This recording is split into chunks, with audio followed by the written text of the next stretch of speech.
Meditations for every day in the year by Bishop Richard Challoner. November 15th, on the parable of the marriage feast. Consider first how our Lord here likens the kingdom of heaven, that is his spiritual kingdom, which he came from heaven to establish, and which is to bring our souls to heaven, to a marriage feast, which a great king makes for the wedding of his son.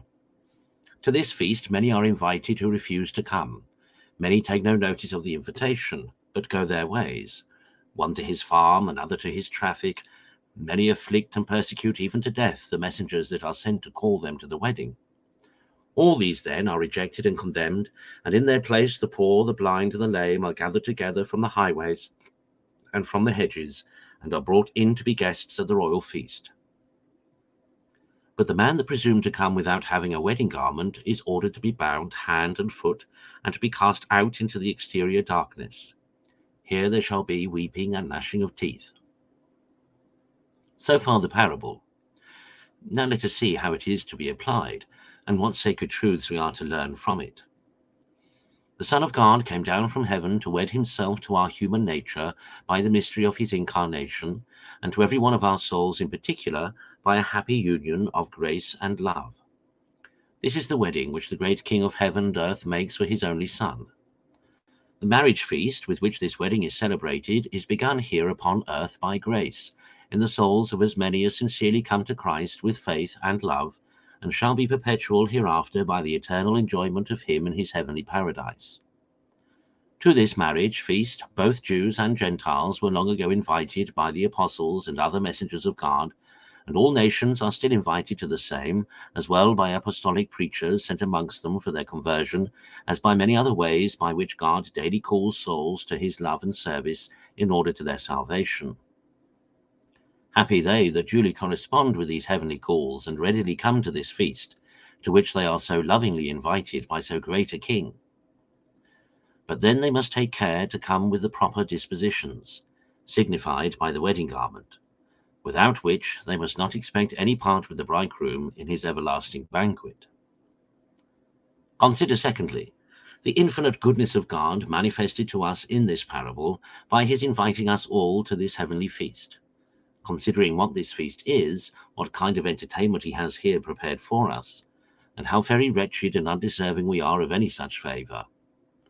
But oh, the strange stupidity of so many poor thoughtless souls who daily slight and neglect this divine invitation. Oh, how blind, how miserable, how wicked are they to prefer these worldly toys, this farm, this traffic, these empty, airy bubbles before this divine banquet, where God desires to feast their souls with himself by the sweet blessings and communications of his graces here, and by the inebriating them hereafter for all eternity with the plenty of his house, and making them drink of the torrent of his pleasures at the very head of the fountain of life. Consider thirdly, the dreadful consequences of neglecting or rejecting these heavenly invitations by which we are called to the marriage feast of the Lamb. Alas, our all is here at stake. Our whole happiness for time and eternity absolutely depends upon our coming to his feast.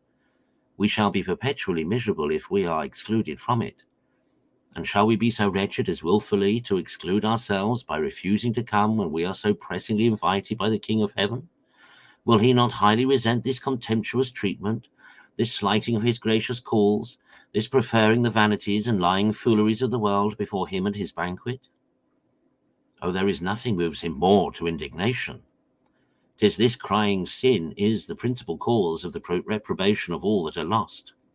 And therefore our Lord concludes this parable with that terrible sentence, that many are called, but few are chosen, to excite us to a diligence and fervour in corresponding with grace, and to convince us that, if we are not of the number of the elect, the fault is entirely ours, in not answering the calls of heaven, but preferring more baubles, even the idols of our passions, before that marriage feast to which he so graciously invites us. Conclude, O my soul, to secure at least thy own eternal welfare by a ready compliance with all the gracious calls of heaven, and by being quite serious and in earnest in hastening to this feast of grace to which thou art invited. But remember to take along with thee the wedding garment of divine love, with a happy and holy resolution and determination of dedicating and consecrating what remains of thy life to thy God, of flying all known and wilful sin more than any other evil whatsoever, of being faithful unto death, and of laboring to advance every day more than before in the way of God and true life. With this wedding garment thou shalt be both a welcome and an eternal guest. Without it thou shalt be sentenced to be cast out into the exterior darkness.